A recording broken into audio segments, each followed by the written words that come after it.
صمنا أياما أحلى الأيام، يا ربي أعدها كل الأعوام. صمنا أياما أحلى الأيام، يا ربي أعدها كل الأعوام. بسم الله الرحمن الرحيم.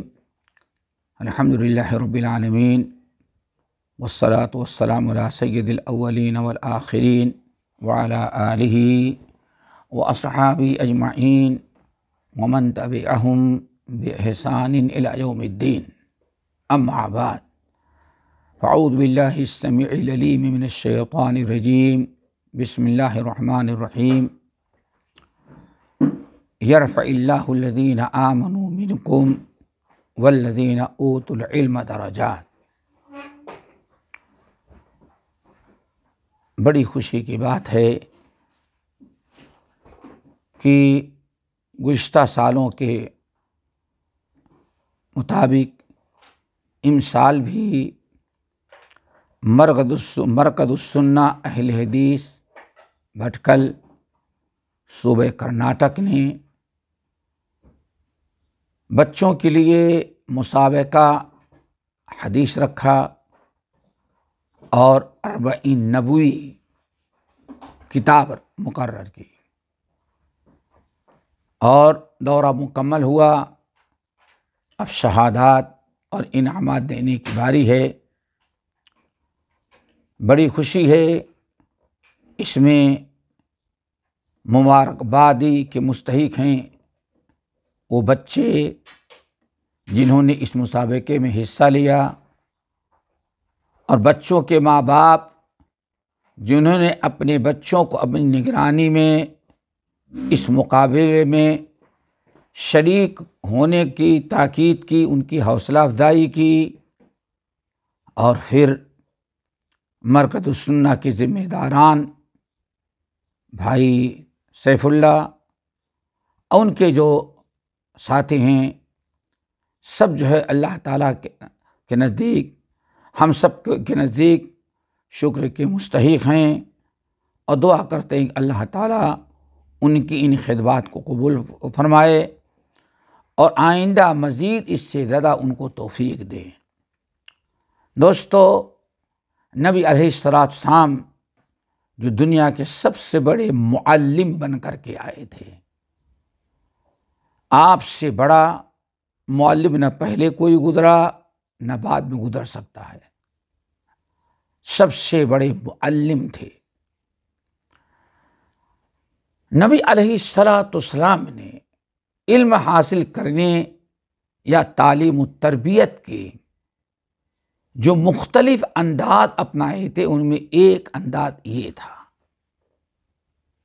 مختلف انداز آپ نے علم حاصل کرنے، تفقہ فی الدین کے لیے مختلف انداز آپ نے اختیار کیے جو آپ کے وصول تعلیمات اور تربیت میں سے تھے.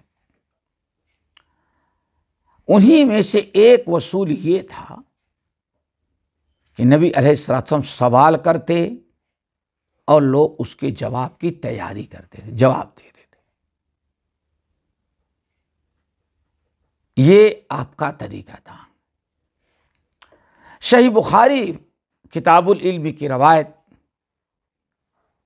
امام بخاری رحمۃ اللہ علیہ کتاب العلم میں نقل کرتے ہیں کہ مشہور صحابی عبداللہ ابن عمر ابن الخطاب رضی اللہ تعالی عنہما حدیث کے راوی ہیں، کہتے ہم نبی علیہ السلام کی مجلس میں بیٹھے ہوئے تھے.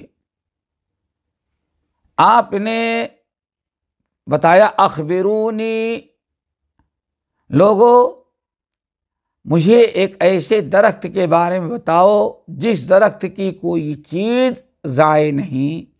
وہ مومن کی مثال ہے. ایک ایسا درخت ہے جس کی کوئی چیز ضائع نہیں ہوتی، ہر چیز کام کی ہوتی ہے. ایسے درخت کو بتاؤ. نبی علیہ السلام نے سوال کیا. دیکھیں، لوگوں کو سوال کرنا، اس کا جواب سننا، حوصلہ افزائی کرنا، یہ بھی تعلیم کا، تربیت کا ایک بہت بڑا طریقہ ہے. آپ نے سوال کیا بتاؤ ایک درخت ہے جس کی ہر چیز کام آتی ہے، فائدے مند، اور اس مومن کی اسی درخت سے مثال ہے، وہ کون سا درخت ہے بتاؤ؟ اب ابو بکر عمر بیٹھے ہیں، بڑے بیٹھے ہیں، چھوٹے بیٹھے ہیں، جوان بیٹھے ہیں، بوڑھے بیٹھے ہیں، ہر آدمی سوچنے لگا کہ کون سا درخت ہوگا۔ عبداللہ بن عمر ابن الخطاب رضی اللہ تعالیٰ عنہ کہتے لوگ جنگلوں کے درختوں تک یاد کرنے لگے کہ جنگل میں کون درخت ایسا ہے جس کی ہر چیز فائدے مند ہو، اور مجلس میں ایسے صحابہ بھی موجود تھے، اس وقت ایسے صحابہ موجود تھے جو باقاعدہ مدینے سے شام کا سفر طے کرتے تھے، مدینے سے یمن جایا کرتے تھے، مکہ جایا کرتے، یہ دور دراز کا سفر کرنے والے لوگ موجود تھے۔ فوقع الناس، لوگ جنگلی درختوں کے بارے میں اندازہ لگانے لگے۔ اگر کوئی شخص مکے کی طرف گیا ہے تو سوچتا مدینے سے مکے تک جاؤ تو کس چیز کا درخت، کون سے کون درخت نظر آتے ہیں۔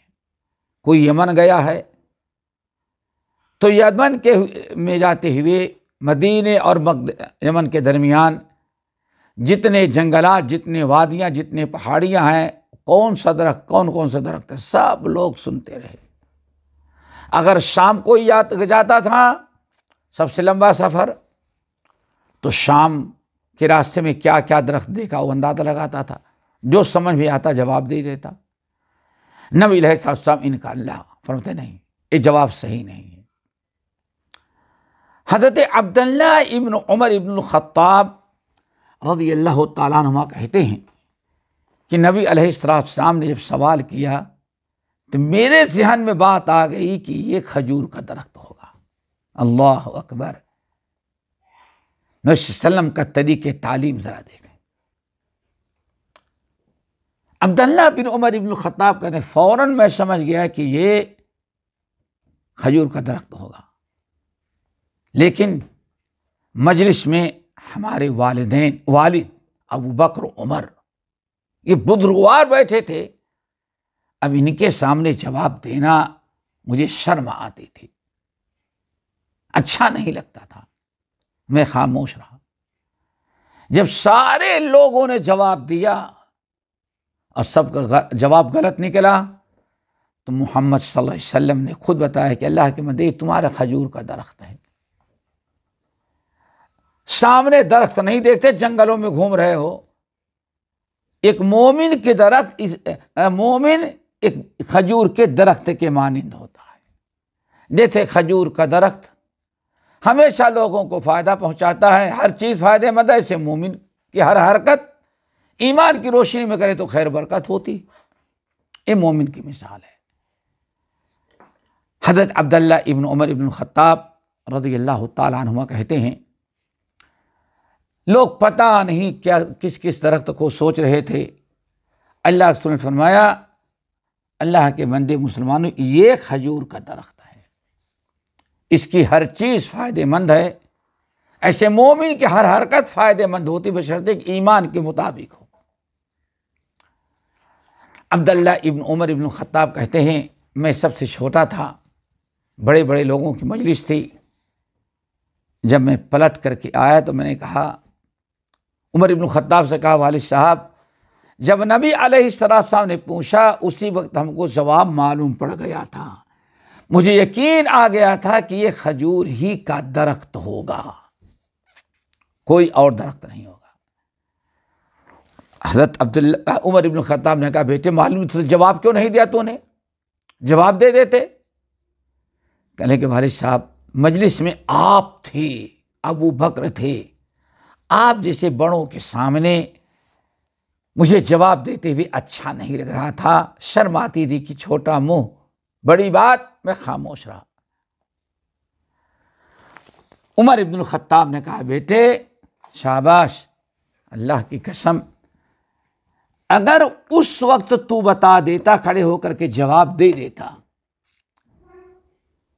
کہ یا رسول اللہ یہ کھجور کا درخت ہے، اور میں تمہارا جواب سنتا اور کہتا کہ لو میرے بیٹے نے نمبر حاصل کیا۔ اتنے بڑے مجمع میں کسی بوڑھے بڑے چھوٹے کسی کو جواب نہیں آیا، سب کا جواب غلط، میرے بیٹے عبداللہ کا جواب درست ہو گیا۔ بیٹے اس وقت اگر تم جواب دیتے تھے میں سن لیتا تو دنیا کی بڑی سے بڑی دولت ملنے کے بعد وہ خوشی حاصل نہ ہوتی جو تمہارا جواب سن کر مجھے خوشی ہوتی کہ میرے بیٹے نے جواب دیا۔ دیکھیں یہ حدیث بہت بامعنی ہے، اس سے چاہیے، اس سے پتہ چلا کہ اس طرح سے بھی تعلیم و تعلم اور بچوں کو نالج دینے کا، ان کی تعلیم و تربیت کا ایک انداز یہ بھی اپنانا چاہیے۔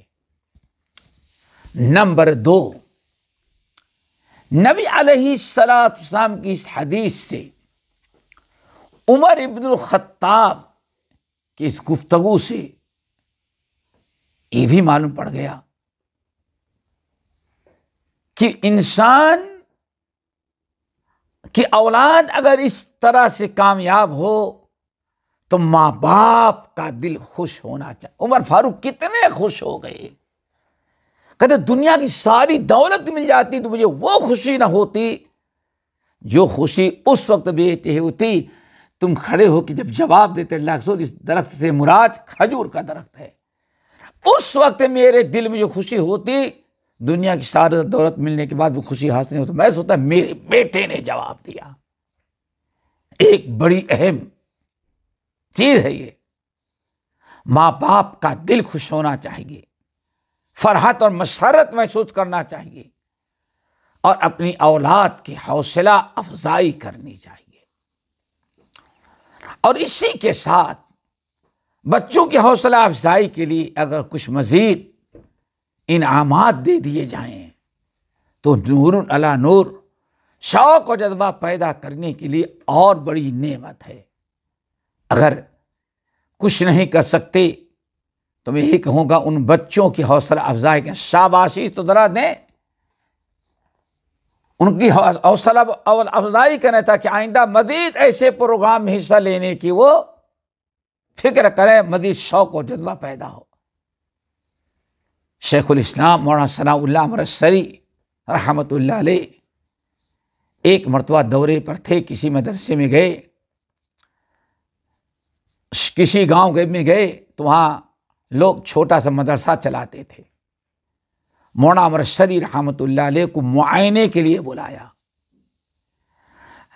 مولانا مرسری رحمۃ اللہ علیہ جب معائنہ کے لیے گئے تو لوگوں نے اپنے مدرسے کے بچوں کی کامیابی اور صلاحیت اجاگر کرنے کے لیے تقریر کا کچھ پروگرام رکھا تھا۔ کسی بچے نے قرآن کی تلاوت کی، کسی نے کچھ کی، ایک بچہ کھڑا ہوا، اس نے تقریر کی، تقریر میں بھول بھی جاتا رہا، رک بھی جاتا رہا، لیکن تقریر کر کے جب فارغ ہوا تو مولانا مرسری نے بڑی حوصلہ افزائی کی، بڑے انعامات سے نوازا، شاباش بہت خوب، بڑی تعریف کی، حوصلہ افزائی کی، انعامات وغیرہ دیے۔ لوگوں نے بعد میں کہا حضرت جس بچے کی اتنی آپ نے تعریف کی، اتنا بڑا اس کو بنایا، اتنا انعام دے دیا، اتنی اچھی تو بچے نے تقریر نہیں کی تھی، اور نہ بچہ اتنا اچھا بولا تھا، ارے بس جزاک اللہ خیرن کہتے نہ کہا، آپ نے تو اتنی حوصلہ افزائی کر دی، اس کی معلوم پڑا بہت اچھی تقریر کر ڈالا اس نے۔ مولانا مرسری نے کہا اللہ اکبر، یہ ہمارے اکابر تھے، ہم سب سے اپیل کرتے ہیں، ماں باپ سے، ذمہ داروں سے، کہ ہر بچے کی حوصلہ افزائی کریں، شاباشی دیں، ماں باپ کو بھی چاہیے شاباشی دیں، رشتہ دار بھی چاہیے وہ بھی شاباشی دیں۔ اور مولانا مرسری کے اس واقعہ سے عبرت و نصیحت حاصل کریں۔ جب لوگوں نے کہا مولانا بچے نے تو اتنی اچھی تقریر نہیں کی تھی، آپ نے اتنی تعریف کر دی، تو کہا کہ مولانا مرسری نے کہا کہ حق پرستوں کی اگر تو نے دل جوئی نہ کی کتنا برمحل اشعار پڑھے کہ اللہ کے بندو سنو، حوصلہ افزائی کرو بچے کی، حق پرستوں کی اگر تو نے دل جوئی نہ کی، بت کہیں گی کہ مسلم کا خدا کوئی نہیں۔ اللہ اکبر، کسی کی شکایت کا موقع نہ ملے، اس پر حوصلہ افزائی کی جائے۔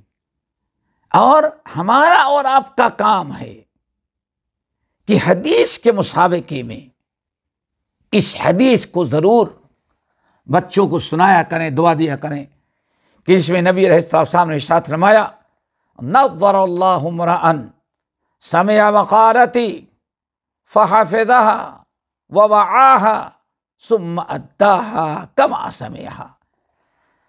نظر اللہ امرأ، اللہ میرے اس امتی کو ہمیشہ ہرا بھرا باغ و بہار رکھے، خوشحال رکھے، مال سے، اولاد سے، کاروبار سے، صحت سے، تندرستی سے۔